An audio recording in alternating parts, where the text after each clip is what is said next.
Di tengah padang rumput hijau yang sangat luas, Manabe Hibiki terlihat sedang berlari ketakutan. Dia panik sambil berteriak kalau dirinya tidak enak untuk dimakan. Ternyata yang mengejarnya hanyalah seekor kelinci bertanduk, namun Hibiki benar-benar tidak tahu itu makhluk apa hingga dia berkeringat dingin saat melihatnya. Saat sedang berlari, tiba-tiba terdengar suara aneh yang ingin melakukan identifikasi, lalu muncul layar status kelinci bertanduk level 1 tepat di depannya. Hibiki semakin bingung dengan suara panduan itu, tapi si kelinci malah makin ganas hingga berhasil menggigit tas punggung birunya saat dia terpeleset. Setelah jatuh telentang, Hibiki akhirnya selamat, namun langsung lemas saat menyadari ponselnya tidak mendapatkan sinyal sama sekali di sana. Awalnya dia ragu untuk memakan bangkai kelinci tadi, tapi suara misterius itu muncul kembali lewat layar hologram untuk memberikan informasi penting. Katanya daging kelinci itu bisa dimakan dan sangat cocok untuk direbus, jadi dia memberanikan diri untuk mengangkat bangkainya meski terlihat agak geli. Hibiki mulai sadar bahwa suara itu bisa menjawab pertanyaannya.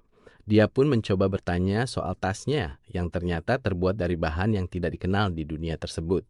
Karena penasaran, dia iseng menunjuk langit dan tanah sampai terkejut karena di bawah sana ternyata ada monster Maze Eater berlevel sangat tinggi. Meskipun sempat merinding, dia lanjut mencoba kemampuan identifikasinya ke diri sendiri sambil memasang pose 2 jari yang sebenarnya agak memalukan. Layar statusnya muncul dan benar-benar menunjukkan namanya. Tapi dia bingung kenapa profesinya tertulis sebagai penilai atau appraiser yang masih berstatus sementara. Dia mencoba mengajak suara itu mengobrol untuk mencari tahu identitasnya. Namun sayangnya si status support tidak mau menjawab jika ditanya soal informasi pribadi. Hibiki sempat merasa kecewa karena diabaikan. Tapi dia langsung semangat lagi saat melihat ada banyak daftar skill keren yang bisa dicoba. Dia pun mencoba bergaya keren untuk mengaktifkan skill Expert Eye. Namun akhirnya dia malah malu sendiri karena merasa tindakannya tadi terlalu berlebihan.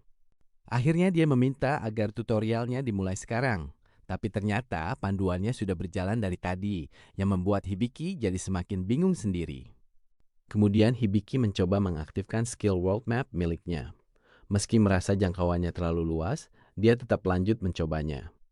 Bukannya peta, yang muncul justru grafik garis-garis aneh. Hibiki baru sadar kalau selama ini dia cuma berputar-putar di tempat yang sama karena tidak pandai menentukan arah. Sambil terus memantau peta holografik di depannya, dia berjalan melewati perbukitan saat matahari terbenam hingga menemukan jalan setapak berbatu. Hibiki senang sekali saat melihat jalan itu, tapi dia malah tersungkur saat mencoba berlari. Setelah itu, dia langsung bangkit lagi untuk melanjutkan perjalanan. Tiba-tiba muncul notifikasi bahwa dia mendapatkan gelar baru, yaitu terdampar di Isekai. Hibiki merasa bingung dengan istilah Isekai yang muncul di layar statusnya. Saat sedang asyik berpikir, tiba-tiba ada tetesan air liur dari atas. Ternyata seekor monster serigala raksasa sudah berdiri di belakangnya dan siap menerkam.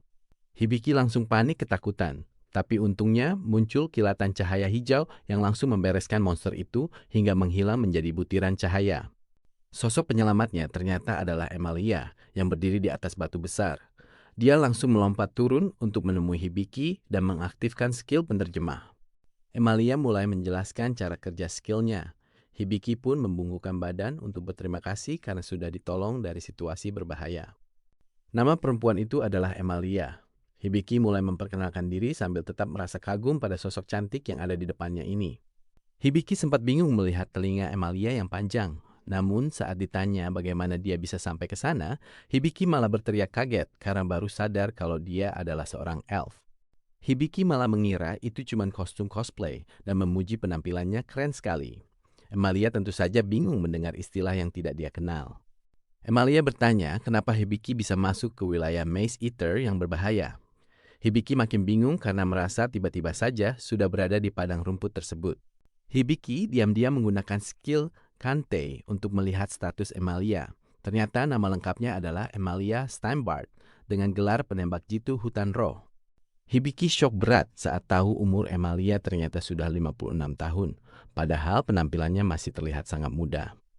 Emilia menjelaskan bahwa Maze Eater adalah monster yang menyamar jadi padang rumput untuk menjebak mangsa. Hibiki lemas saat tahu dia hampir saja dimakan monster. Karena kasihan, Emalia langsung memeluk Hibiki untuk menenangkannya. Emalia mengira Hibiki adalah anak kecil yang hebat karena sudah bisa bertahan hidup sendirian. Saat ditanya umurnya, Hibiki mengaku kalau dia sudah berumur 16 tahun. Emalia kaget bukan main karena tidak menyangka kalau Hibiki ternyata sudah dewasa.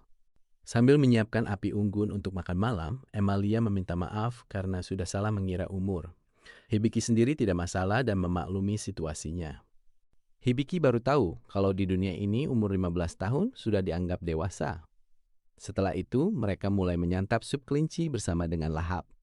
Setelah kenyang, Emalia memberikan segelas teh. Namun saat Hibiki bertanya sekarang dia berada di mana, Emalia sangat kaget sampai menyemburkan minumannya. Emalia memberitahu bahwa ini adalah wilayah kerajaan Habrastia. Hibiki membalas dengan mengatakan bahwa dia berasal dari tempat jauh bernama Jepang. Emalia ternyata belum pernah mendengar nama Jepang sebelumnya. Dari situ, Hibiki semakin yakin bahwa dia memang benar-benar terdampar di dunia isekai. Karena melihat Hibiki tampak cemas, Emalia berjanji akan mengantarkannya ke kota terdekat besok pagi. Hibiki pun merasa sangat lega mendengarnya. Sebelum tidur, Emalia memasang sihir alarm sambil memperhatikan Hibiki. Dia merasa Hibiki adalah anak unik yang memakai baju dengan model yang aneh. Emalia penasaran siapa sebenarnya Hibiki sambil perlahan memejamkan mata. Dia juga berterima kasih kepada roh karena sudah diizinkan menjaga Hibiki malam ini. Kemudian suasana berpindah ke sebuah ruangan kayu. Amane datang membawa nampan sambil memanggil Hibiki yang sedang melamun menatap ke arah jendela. Amane menyuruh Hibiki meminum teh spesial buatannya supaya lebih fokus. Hibiki merasa rasa dan aroma tehnya memang sangat enak. Hibiki merasa dirinya sudah dewasa, meskipun tinggi badannya belum juga bertambah. Kyoko pun mencoba menyemangatinya, karena menganggap Hibiki masih dalam masa pertumbuhan. Kaiki menganggap Hibiki sangat beruntung, karena sering disukai oleh banyak wanita dewasa. Pada kenyataannya, Hibiki memang kerap mendapat bonus atau perlakuan khusus saat berbelanja di berbagai toko. Saat sedang membahas rencana liburan musim panas, Hibiki teringat kejadian aneh yang menimpanya di sekolah. Sebuah cahaya terang muncul di depan pintu kelas dan tiba-tiba membawanya masuk ke dunia lain. Hibiki hanya bisa tertegun saat melihat cahaya putih yang menyilaukan mulai memancar dari balik pintu kelasnya. Setelah terbangun di tengah hutan pada malam hari, Hibiki mulai teringat dengan teman-temannya. Dia pun menyadari bahwa sihir yang ada di sekitarnya adalah nyata dan bukan sekedar mimpi. Hibiki memeriksa statusnya dan mengetahui bahwa dia memiliki pekerjaan sebagai seorang penilai. Meski tergolong langka, ternyata itu bukanlah tipe pekerjaan yang digunakan untuk bertarung. Hibiki merasa bingung karena status pekerjaannya tertulis masih bersifat sementara. Karena merasa sangat lelah, dia pun memutuskan untuk lanjut tidur kembali di tempat itu. Saat pagi hari tiba, Emalia terbangun dan melihat Hibiki yang masih tertidur di dekatnya. Dia sempat merasa bimbang karena ini adalah pertama kalinya dia harus bermalam dengan seorang pria. Kejujuran Hibiki saat mengomentari bentuk tubuh Emalia justru berujung pada nasib sial. Emalia yang merasa malu langsung menghajarnya hingga Hibiki terpental sangat jauh ke udara. Setelah kejadian tersebut, mereka berjalan menyusuri hutan dengan kondisi kepala Hibiki yang kini sudah terbalut oleh perban putih. Sambil melanjutkan perjalanan menuju kota Lowell, Hibiki mengucapkan terima kasih kepada Emalia. Dia merasa ramuan penyembuh milik Emalia telah berhasil menyelamatkan nyawanya. Emalia merasa kagum setelah mengetahui bahwa Hibiki memiliki kemampuan peta dunia. Keahlian langka peringkat AAA tersebut sangat membantu mereka untuk mendeteksi keberadaan monster. Karena masih awam, Hibiki mencari tahu arti petualang melalui bantuan sistem. Emalia pun menyimpulkan bahwa Hibiki benar-benar tidak memiliki pengetahuan dasar tentang dunia tersebut. Meski sering diejek, Hibiki tetap santai dan menganggap Emalia sebagai temannya sendiri. Pernyataan tulus itu pun sukses membuat Emalia merasa tersentuh sekaligus sedikit malu. Tiba-tiba Hibiki mendeteksi keberadaan seekor kelinci langka yang memiliki nilai jual sangat tinggi. Emalia langsung bersemangat karena tanduk kelinci itu diketahui bisa laku hingga ratusan koin emas. Emalia menjelaskan bahwa tanduk dari kelinci tersebut bisa menjadi bahan obat yang harganya sangat mahal di pasaran. Mereka mulai mengintai target dari balik batang pohon yang tumbang. Hibiki terus memantau kemampuan kelinci tersebut agar mereka bisa menangkapnya tanpa memicu tanda peringatan. Emalia merapal sihir agar suara dan aroma mereka tidak terdeteksi oleh monster di dalam hutan.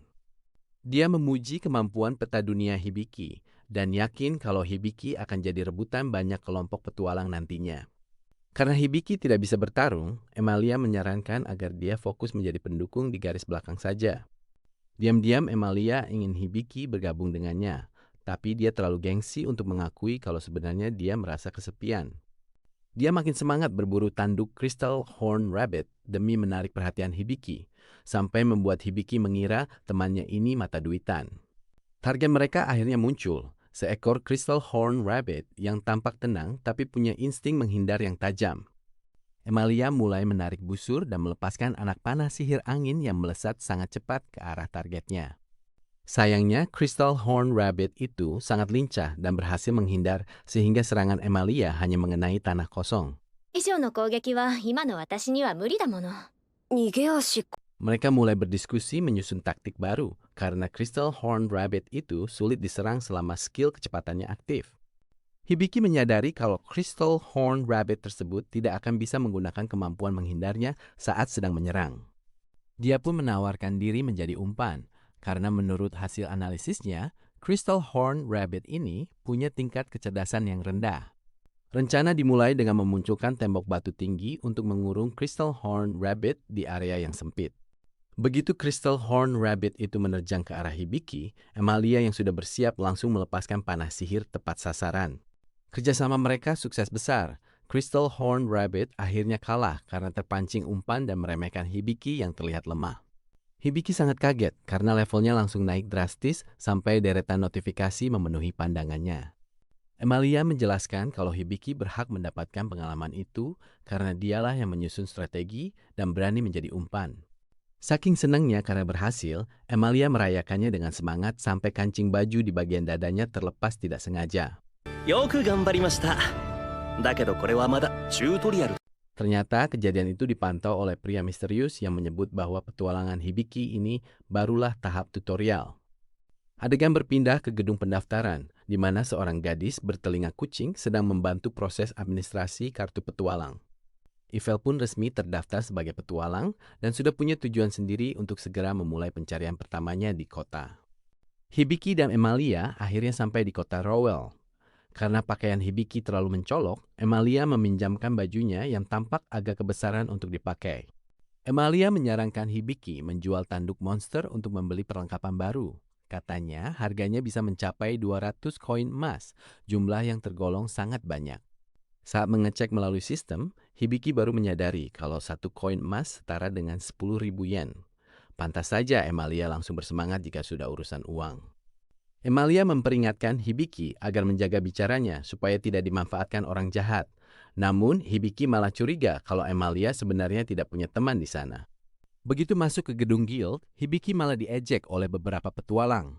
Melihat penampilan Hibiki, mereka mengira Emalia sedang kerja sampingan sebagai pengasuh anak.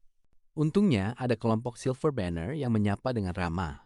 Hibiki yang sempat merasa gugup akhirnya bisa bernapas lega dan mulai merasa lebih tenang. Mereka kemudian menemui Joel, wakil ketua guild bertelinga hewan. Emalia meminta ruangan khusus karena ingin menjual material yang sangat berharga.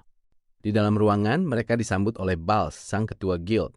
Hibiki sangat kagum melihat otot-otot Bals, sampai pria itu nekat merobek bajunya sendiri demi pamer. Emalia yang sudah habis kesabaran melihat mereka asik pamer otot, langsung menyemburkan sihir air hingga Hibiki dan Bals terkapar di lantai kayu. Setelah suasana kembali tenang, negosiasi tanduk kristal biru pun dimulai. Bals menawarkan 400 koin emas, harga yang menurut Hibiki sudah sangat tinggi. Tapi Emalia menolak dan malah meminta 800 koin emas. Hibiki merasa bingung karena hitungan Emalia meleset jauh, namun gadis itu terlihat sangat keras kepala. Balsa mencoba menawar di harga 550 koin emas, tapi Emalia justru membalas dengan tawaran yang jauh lebih tinggi. Sambil bercucuran keringat dingin, Balsa terus berusaha bernegosiasi, tapi Emalia tetap kokoh pada harga 750 koin emas. Emalia bahkan mengancam akan membawa masalah ini ke guild ibu kota, sampai akhirnya Balsa menyerah dan setuju membayar total 700 koin emas. Emalia merasa senang karena dagangannya laku keras, sementara Meatre dengan santainya bilang akan memotong gaji Balsa untuk menutupi kekurangan anggaran mereka. Meatrem merasa ini adalah pelajaran yang pas buat ketuanya. Di sisi lain, Emalia dan Hibiki merayakan keberhasilan negosiasi mereka dengan penuh semangat. Emalia membayangkan Hibiki bakal mengajaknya bergabung ke dalam party sambil menatap penuh kagum. Tapi kenyataannya malah jadi memalukan gara-gara kancing bajunya lepas. お二人は外でお待ちを。何？ Sambil menunggu urusan Emalia selesai, Meatrem meminta Hibiki dan Balsa menunggu di luar. Tiba-tiba muncul notifikasi bahwa skill tutorial milik Hibiki sudah naik level. Lewat papan informasi di depannya, Hibiki baru sadar kalau skill ini adalah bantuan dari dewa untuk orang-orang dengan tingkat kelangsungan hidup rendah agar bisa bertahan di dunia ini. Hibiki sempat terkejut saat ada suara yang membalas ucapannya. Tapi dia segera sadar kalau keberuntungan yang dia miliki selama ini memang berkat bantuan dewa. Hibiki pun berterima kasih dengan tulus ke arah langit. Tapi suara dewa itu terus menanggapi pujiannya sampai membuat Hibiki merasa sedikit merinding. Karena terus mendengar suara tanpa wujud, Hibiki panik mencari asalnya, sampai akhirnya sosok pria berambut putih muncul di atas sebuah singgasana megah. Dewa itu bilang dia akan membantu sebisa mungkin, tapi Hibiki tetap harus menjaga diri agar tidak mati konyol di dunia tersebut. Hibiki sebenarnya masih ingin tanya banyak hal, tapi dewa itu langsung menghilang begitu saja, membuat Hibiki penasaran soal status pemandu yang baru saja berakhir. Tak lama kemudian, Emalia datang membawa kabar kalau dia harus segera pergi karena ada urusan mendesak di kampung halamannya. Hibiki merasa sedih, tapi harus merelakan kepergian Emalia, yang ternyata selama ini sudah menjadi pemandu rahasia baginya. Sementara itu di tempat lain, Jewel terlihat sedang menelusuri gua gelap dengan bantuan cermin ajaib untuk mencari sesuatu yang belum juga ia temukan. Emalia dan Hibiki berjalan menyusuri kota sebelum akhirnya berpisah. Hibiki berusaha tetap tegar supaya Emalia tidak merasa khawatir saat meninggalkannya. Hibiki berencana mencoba jadi petualang, dan Emalia pun memberinya peta serta petunjuk penginapan untuk membantunya memulai langkah baru. Emalia berjanji mereka pasti akan segera bertemu lagi, lalu dia memberikan busur kayunya sebagai hadiah perpisahan yang akan sangat berguna buat Hibiki. Hibiki menerima busur itu sambil mengingatkan soal kancing baju Emalia yang lepas lagi. Hal itu membuat Emalia malu setengah mati dan langsung lari menjauh. Saat sedang lari karena malu, Emalia tidak sengaja menabrak Jewel sampai jatuh, hingga akhirnya mereka berdua sadar kalau tujuan perjalanan mereka ternyata searah. Hibiki masih bingung dengan dunia baru ini. Sambil merenung di kamarnya, dia terus memikirkan alasan mengapa dirinya sampai terpanggil ke sini. Tanya tiba-tiba datang untuk mengecek keadaan Hibiki. Karena Hibiki melewatkan sarapan dan makan siang, Tanya pun mengajaknya turun untuk makan malam. Sadar bahwa dia harus mulai mencari uang, Hibiki mengecek statusnya.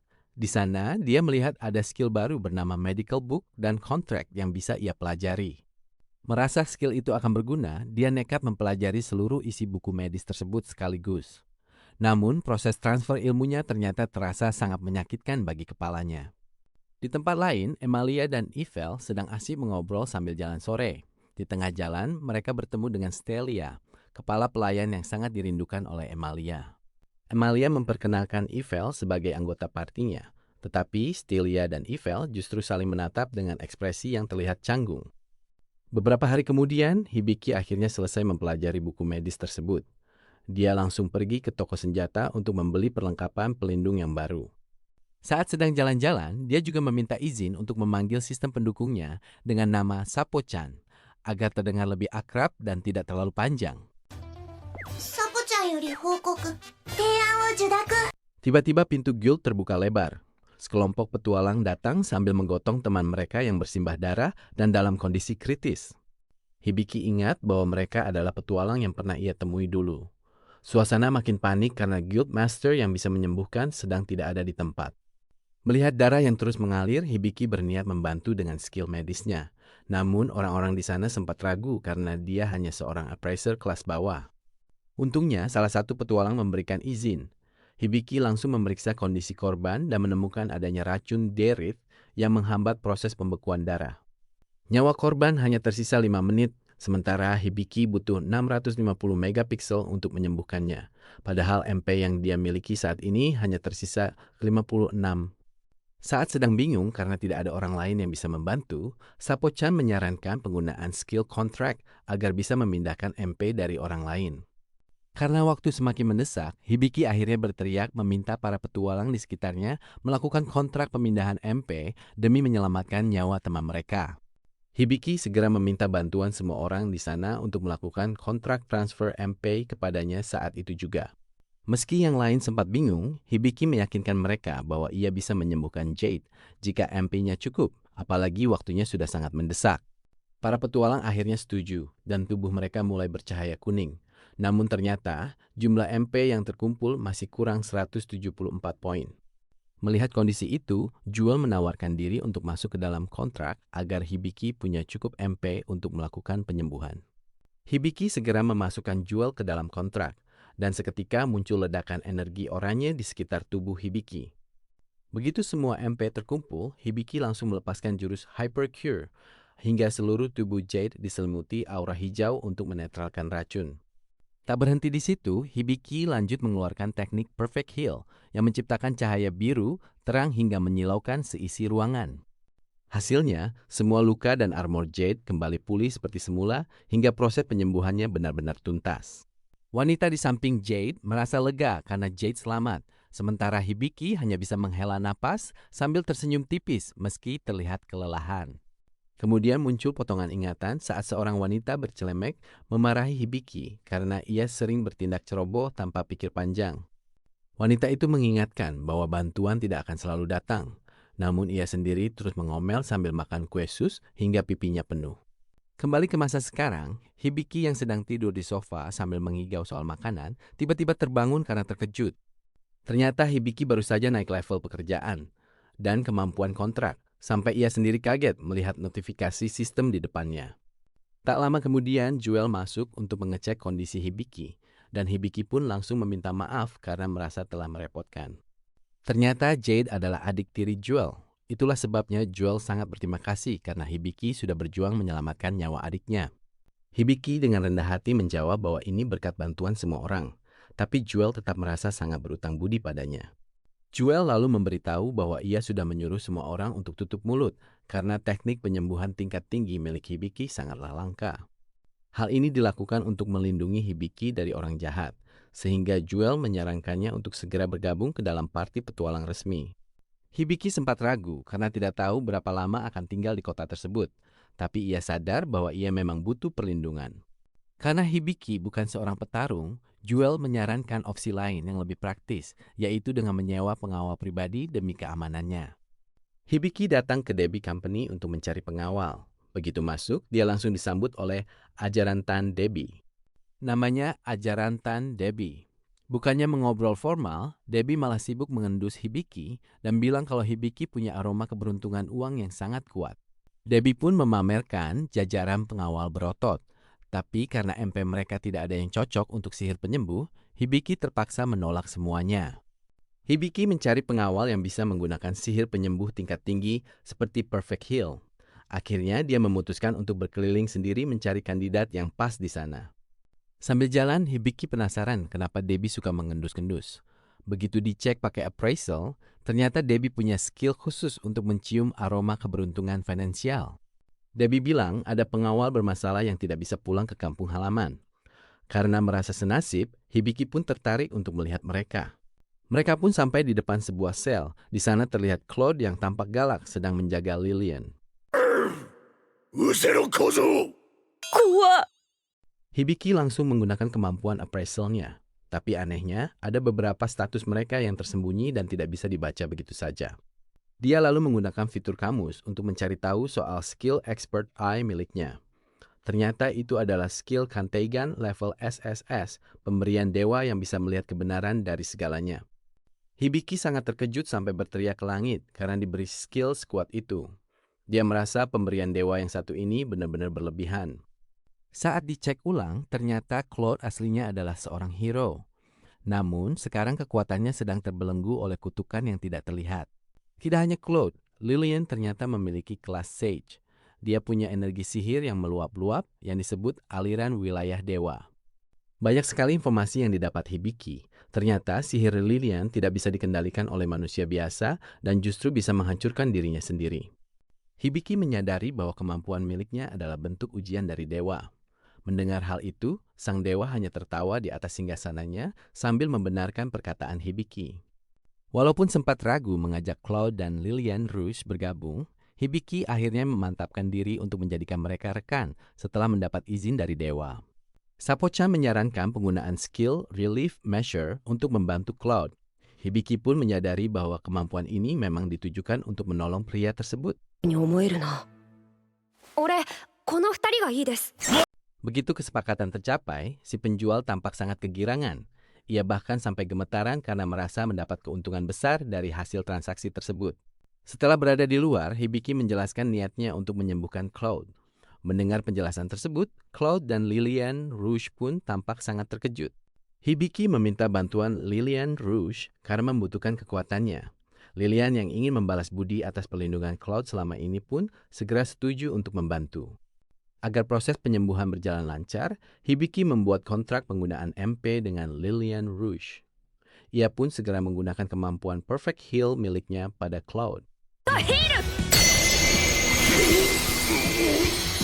Efek penyembuhan itu bekerja dengan sangat baik hingga rantai hitam yang melilit tubuh Cloud hancur. Lilian pun merasa senang melihat kondisi Cloud yang mulai pulih. Cloud menyampaikan rasa terima kasihnya secara resmi atas bantuan tersebut. Hibiki kemudian memperkenalkan nama lengkapnya, Hibiki Manabe, kepada rekan barunya. Meski belum pulih total, Cloud merasa tubuhnya sudah jauh lebih ringan. Hibiki pun menebak bahwa Cloud adalah seorang hero dan Lilian Rouge adalah calon sage. Cloud merasa heran karena Hibiki bisa mengetahui identitas mereka. Hibiki pun menjelaskan bahwa ia memiliki mata khusus pemberian dewa untuk melihat kebenaran. Hibiki kembali menggunakan kemampuannya untuk menghilangkan sisa kutukan. Tiba-tiba muncul gunting raksasa di udara yang langsung memotong rantai hitam tersebut. Hibiki dan Lilian Rouge sempat panik karena serangan tadi terlihat cukup mengerikan. Beruntung Cloud baik-baik saja dan merasa sebagian kekuatannya telah kembali. Meski baru satu rantai yang terputus, Hibiki bertekad untuk terus menaikkan level kemampuannya. Dewa pun menganggap hal itu wajar karena skill miliknya masih level 1. Cloud berlutut dan bersumpah setia sebagai bentuk permohonan maaf atas sikapnya. Ia juga meminta izin untuk melakukan upacara khusus agar dapat melayani Hibiki. Sapo-chan menyarankan pembuatan kontrak formal agar janji mereka terikat dengan kuat. Hibiki pun menyetujuinya dan hubungan mereka sebagai sekutu resmi dimulai. Cloud berlutut di hadapan Hibiki dan bersumpah untuk menjadi pelindungnya seumur hidup. Saat Hibiki menurunkan pedangnya, pilar cahaya putih muncul dan menyelimuti mereka bertiga di tengah hutan. Hibiki menerima sumpah tersebut dengan mantap. Sapo-chan segera mengkonfirmasi bahwa kontrak kesetiaan telah resmi diterima oleh roh cahaya, bersamaan dengan munculnya lingkaran pelangi di langit. Cahaya warna-warni mulai memancar dari pergelangan tangan Hibiki yang sedang diangkat. Sapo-chan pun mengumumkan bahwa sebuah kontrak tuan dan pelayan yang baru telah resmi terjalin. Simbol matahari emas muncul di punggung tangan Hibiki sebagai tanda ikatan kontrak tersebut. Cloud merapatkan kedua tangannya dengan hikmat karena sumpah setianya telah diakui oleh roh cahaya. Cloud meminta agar dipanggil namanya saja, dan Hibiki menyambut permintaan itu dengan senang hati. Sementara itu, di lereng pegunungan, sekelompok gadis elf tampak sedang berjalan menyusuri jalur setapak. Ketiga gadis elf itu merasa sangat lelah dan ingin segera beristirahat di pemandian air panas. Sasha sempat ragu mengenai masalah keamanan, namun ia akhirnya berubah pikiran demi kebersamaan dengan teman-temannya. Saat berjalan di pinggir tebing, Hibiki meminta bantuan Cloud dan Lilian untuk berbagi tenaga karena MP miliknya sangat terbatas. Mereka setuju, lalu Hibiki mulai menyiapkan kontrak untuk membagi tenaga tersebut. Cloud segera merespons permintaan Hibiki dengan penuh kesediaan. Ia berjanji akan memberikan pasokan MP dan SP miliknya untuk membantu Hibiki menjalankan sihir pengobatan. Begitu kontrak aktif, level skill Grimoire Hibiki langsung meningkat. Namun, Cloud mulai merasa heran saat melihat tuannya itu tampak seperti sedang asyik berbicara sendiri dengan sosok yang tidak terlihat. Cloud sangat terkejut setelah tahu Hibiki memiliki skill tutorial dan berasal dari dunia lain. Di sisi lain, Lilian hanya bisa memiringkan kepalanya karena merasa bingung dengan istilah-istilah yang mereka bicarakan. Cloud menjelaskan kepada Lilian bahwa Hibiki adalah orang hebat yang datang dari tempat yang sangat jauh. Ia juga menegaskan bahwa asal-usul tuannya itu tidak akan mengubah kesetiaannya sedikit pun. Hibiki baru menyadari bahwa skill tutorial miliknya memang sangat istimewa. Meskipun begitu, ia merasa Dewa Matahari yang memberikan kemampuan tersebut justru memiliki tingkah laku yang agak konyol. Sambil melanjutkan perjalanan, Cloud menjelaskan soal 11 dewa yang mengatur dunia tersebut. Ia merasa bangga karena Hibiki mendapat berkat dari dewa utama hingga ia melolong ke arah langit. Suasana berubah serius saat membahas skill kutukan Lilian yang membuatnya sempat dijauhi keluarga. Cloud menjelaskan bahwa skill itu bukan berasal dari dewa utama, melainkan pemberian dari dewa sihir. Tiba-tiba muncul sebuah kilatan cahaya dan sosok dewa sihir hadir secara langsung di depan mereka. Ternyata dewa sihir datang untuk membicarakan masalah kutukan yang ada pada tubuh Lilian. Dewa sihir memberitahu cara menolong Lilian melalui skill grimoire milik Hibiki.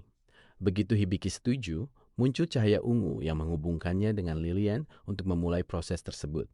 Majin Chan menjelaskan kalau sekarang Hibiki bisa mengatur kekuatan sihirnya secara otomatis berkat bantuan grimoire yang sudah dia siapkan. Di sisi lain, Ashura Un yang terus memohon ampun malah disuruh mati saja oleh Majin Chan, supaya nantinya bisa berenkarnasi menjadi sosok dewa yang lebih serius. Melihat hal itu, Cloud malah menangis terharu karena menganggap Majin Chan sangat baik, padahal Hibiki sendiri merasa ngeri dengan perlakuan sadis tersebut. Tiba-tiba Sapo-chan melaporkan bahwa skill tutorial dan mata ahli milik Hibiki sedang offline. Kondisi ini membuat Hibiki bingung karena dukungannya menjadi terbatas. Setelah urusannya selesai, Majin Chan pun pergi. Namun dia sempat menoleh kembali karena merasa pernah melihat anak laki-laki itu di suatu tempat di masa lalu. Hibiki akhirnya mencoba mengaktifkan grimoire miliknya. Begitu bola energi ungu muncul, keluarlah kucing putih kecil bernama Fene yang bertugas mengajarinya cara mengendalikan sihir. Melihat kucing lucu itu, Lilian langsung memeluknya dengan gemas. Cloud yang melihat keakraban mereka merasa iri karena ingin dimanja oleh Hibiki seperti itu juga.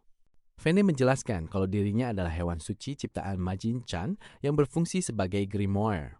Hibiki pun merasa senang dan langsung mengelus kepala kucing tersebut. Hal itu memicu amarah Cloud yang cemburu berat. Dia tidak terima Fene terus menempel pada Hibiki, sampai akhirnya dia meledak karena merasa belum pernah dielus sama sekali. Malam harinya, suasana menjadi tenang saat Emalia, Stelia, dan Ivel asik berendam di pemandian air panas terbuka sambil berbincang mengenai urusan keluarga mereka. Stelia sempat tersipu malu saat melihat Emalia. Sementara itu, Emalia mencoba mengajak Ivel untuk lebih akrab dengan menawarkan bantuan menggosok punggungnya. Sayangnya, Ivel menolak tawaran itu dan bersikap cukup dingin. Dia menegaskan kalau sekedar saling menggosok punggung tidak akan otomatis membuat mereka berteman. Namun, setelah melihat indahnya langit malam, sikap Ivel perlahan melunak. Dia akhirnya tersenyum dan memanggil Emalia untuk menawarkan bantuan menggosok punggung karena mereka adalah teman. Cloud juga hanya memakai zirah seperlunya agar mudah menghindar, tapi alasan sebenarnya karena dia gampang gerah, sampai harus dikipasi oleh Hibiki dan Lilian. Saat mencoba jubah hijau barunya, Lilian terlihat sangat senang. Hibiki pun memuji kalau jubah itu memang sangat cocok dipakainya. Harganya 25 koin emas, dan Cloud langsung bilang itu murah sekali sambil semangat menjabat tangan pemilik toko. Lilian sempat ragu karena harganya mahal. Tapi Hibiki bilang kalau keselamatan Lilian jauh lebih penting daripada sekedar koin emas. Karena tersentuh, Lilian akhirnya mulai memanggil Hibiki dengan sebutan Oni-chan. Hibiki senang karena panggilannya jadi terasa lebih akrab. Feni tidak mau kalah dan minta dibelikan kalung permata pink seharga 15 koin emas. Hibiki hanya bisa pasrah melihat dompetnya yang makin menipis. Mereka lanjut ke latihan dasar sihir bersama Fene. Hibiki sebenarnya ingin cepat mencari uang. Tapi kata Fene, mereka harus menguasai dasarnya dulu agar aman. Hibiki bertanya soal sihir untuk menyerang, tapi ujung-ujungnya dia malah gosong dan berasap gara-gara terkena sengatan listrik saat latihan. Fene dengan bangga pamer kalau dia adalah makhluk suci ciptaan dewa. Sekarang mereka semua wajib memanggil Fene dengan sebutan guru atau shisho. Fene mendaftarkan Hibiki sebagai penanggung jawab Lilian. Caranya unik. Fene langsung menggigit jari telunjuk Hibiki sampai dia berteriak kesakitan. Fene mulai mengatur kekuatan sihir Lilian agar tetap aman untuk latihan. Setelah urusan Lilian beres, sekarang giliran Hibiki yang akan segera dilatih. Fene menjelaskan bahwa langkah awal menggunakan sihir adalah dengan melatih kontrol terhadap sirkulasi kekuatan sihir itu sendiri. Latihannya dilakukan dengan cara berpegangan tangan, agar keduanya bisa saling merasakan aliran kekuatan sihir untuk mempelajarinya. Melihat Hibiki bingung, Fene meminta Cloud langsung mengalirkan kekuatan sihirnya ke dalam tubuh Hibiki sebagai contoh. Cloud menyuruh Hibiki untuk fokus, sementara uap gelap mulai menyelimuti tubuh Cloud sebelum memulai proses pengaliran energinya.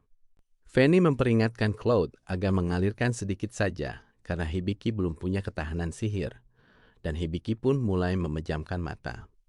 Saat cakar Cloud memegang tangan Hibiki, cahaya kuning terang terpancar sangat kuat hingga membuat tubuh Hibiki bergetar hebat.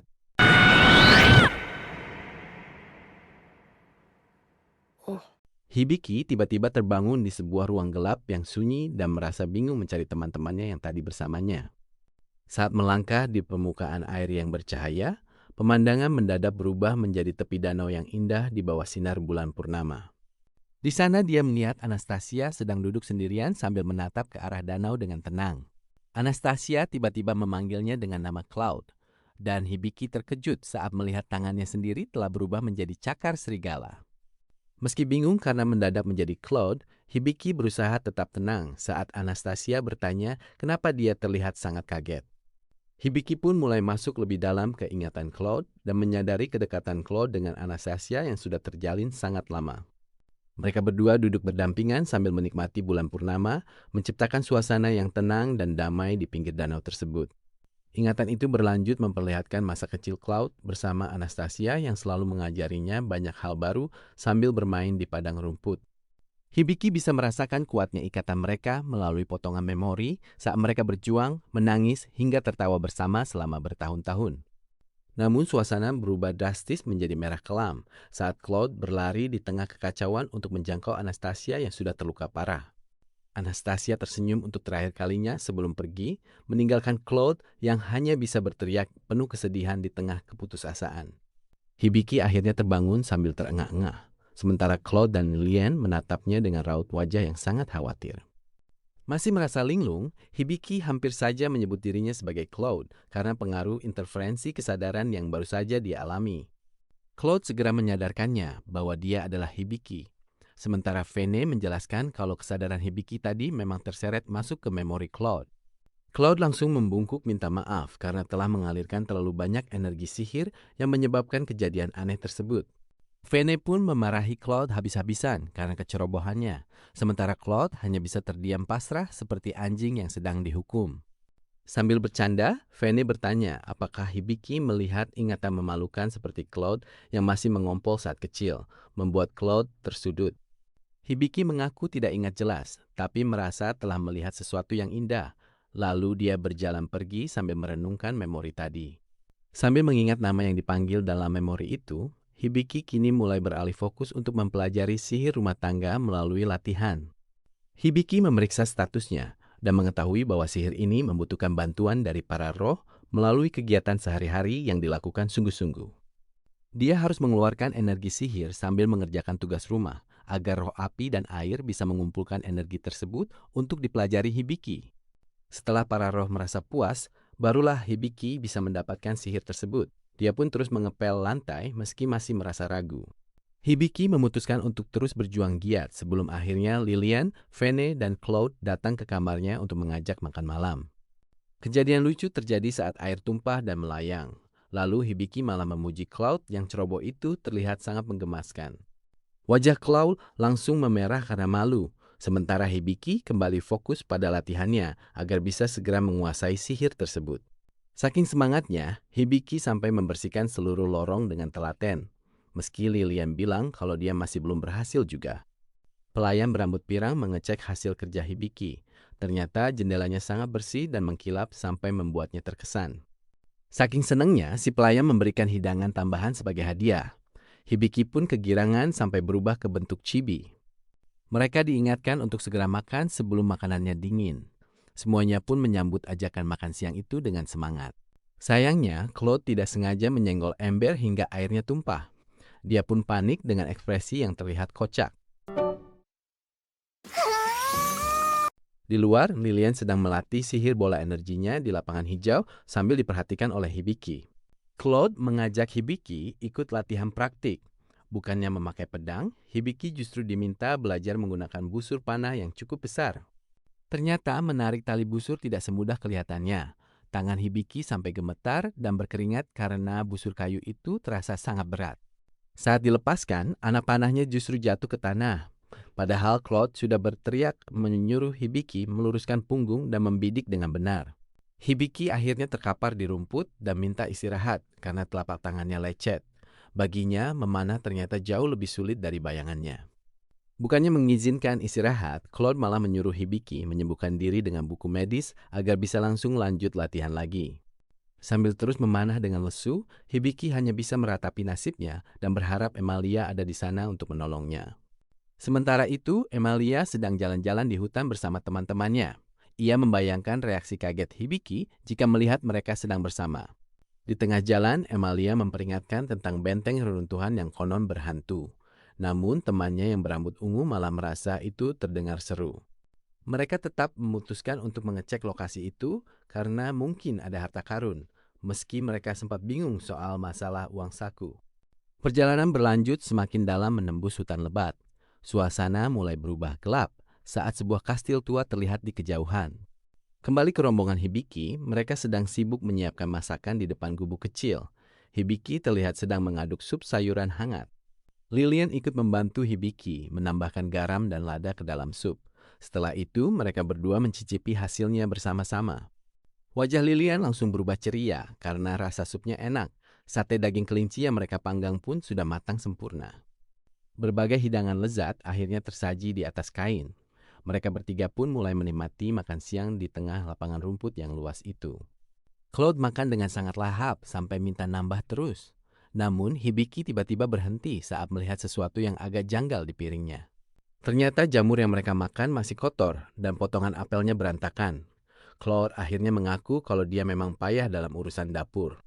Meski jago memotong monster sampai ke tulang, Hibiki mengejek kalau kemampuan memasak Claude sebenarnya masih di level 0.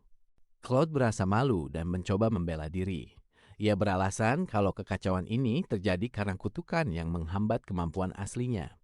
Hibiki dan Lilian hanya bisa tertawa sambil terus menggoda Claude. Mereka menutup momen makan siang itu dengan candaan di tengah perjalanan ini. Sambil berjalan, Hibiki bertanya-tanya siapa sebenarnya yang mengutuk Claude, tapi Claude sendiri tidak tahu asal-usul kutukan tersebut. Saat sedang mengambil air di sungai, Hibiki merasa hidup di dunianya yang dulu jauh lebih mudah dibanding sekarang. Karena itu, ia harus tetap fokus agar bisa segera pulang. Tiba-tiba hologram Sapo-chan muncul memberitahu bahwa Hibiki baru saja mempelajari skill baru bernama Bubble Wash. Hibiki pun terlihat sangat senang mendengarnya. Namun kegembiraan itu terhenti saat peta hologram menunjukkan peringatan bahaya karena ada monster rushing boar yang sedang berlari ke arah mereka. Sebagai mantan hero, Claude langsung bersiap dengan tombaknya. Meski babi hutan itu tampak marah, mereka tetap tenang karena tahu kemampuan Claude yang sebenarnya. Dengan gerakan cepat, Claude mengeluarkan mastery skill-nya dan menumbangkan babi hutan itu hanya dalam 1 kali serangan. Agar bau darahnya tidak mengundang monster lain, Lilian langsung menggunakan sihir air untuk membersihkan seluruh area tanah di lokasi tersebut. Setelah bersih, Claude malah mengajak Hibiki belajar cara membedah bangkai monster. Ajakan itu seketika membuat Hibiki ketakutan sampai berkeringat dingin. Hibiki curiga Claude hanya ingin membalas dendam soal ejekan masakan tadi. Apalagi suasana di sekitar Claude tiba-tiba terasa berubah menjadi gelap. Di tempat lain, 3 wanita elf sedang menyusuri benteng tua untuk mencari harta karun. Meskipun suasana di sana memang terasa agak menyeramkan. Gadis berambut ungu menyadari ada roh yang tidak tenang di sana, tapi rekannya malah asik berhalusinasi menemukan tumpukan emas yang sangat banyak. Halusinasi rekannya semakin aneh sampai pelayan elf ikut bertingkah tidak jelas, membuat si gadis rambut ungu hanya bisa memperhatikan mereka dengan tatapan datar. Karena rekannya tidak bisa diandalkan, gadis berambut ungu akhirnya menarik paksa gumpalan energi dari celah tembok untuk ia bereskan sendiri. Dengan sekali remas, ia menghancurkan energi itu dan memicu sambaran petir ungu yang mengenai puncak menara benteng batu tersebut. Kembali ke Hibiki, ia akhirnya selesai mengurus bangkai babi hutan dan baru teringat punya skill Bubble Wash yang belum sempat dicoba.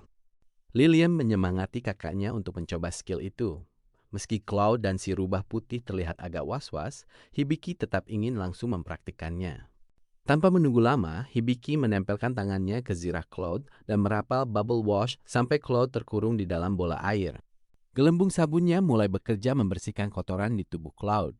Begitu bola airnya pecah, bulu Cloud pun tampak bersih dan berkilau. Cloud merasa sangat puas karena sihir Hibiki tidak hanya menghilangkan kotoran, tapi juga rasa lelahnya. Ia pun tertawa lepas merasakan kesegaran itu.